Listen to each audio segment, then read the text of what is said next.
It is a much larger device as compared to the 4-inch screen that's found on the X and the X Plus. We have a 5-inch screen here. This is a larger device. As you can see, I'm just barely able to reach with my thumb and pinky over here on the diagonal there. But as far as the design goes, it does have that blocky look that is in the Nokia X and is pretty much permeated throughout Nokia's general line of smartphones. It has a really sturdy feel. It is a little bit lighter than your typical Nokia phone. However, this really flat-sided look and design does allow it to be pretty easily held in the hand. The button layout is over here on the right side with the power and volume rockers right over here for easy reach, a little bit lower on the phone. And overall, it's a very sturdy looking device. You really don't get the sense that this is of a low quality build.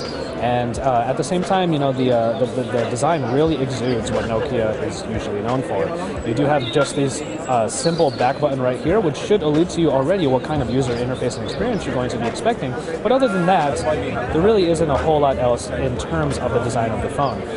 Like I said already, you do have a 5-inch screen right here, and it is powered by, just like the other two phones, it is powered by a Snapdragon S4 that clocks in at 1 gigahertz, and in this case we have 768 megabytes of RAM underneath. Looking on the screen, you do have a different looking Android here. Nokia is using Android for the first time in their smartphones here, and it is a very different looking one. It's a little bit like the Kindle Fire operating systems that you see on Amazon's products, in that it's very forked and it does not use Google Play services. When you get into the UI, it does look very much like a Metro UI with all of the tiles, and it's just a kind of a long scroll down for all of the apps and whatnot. And as you can see here, there are quite a lot of apps from the Android ecosystem. That is the point of these phones, is bringing Nokia build quality with the Metro UI look, but still being able to use Android applications. Now, unfortunately, you don't have Google Play services on here, so you're going to not have Gmail and Maps and whatnot. You will have the Microsoft equivalents of those instead.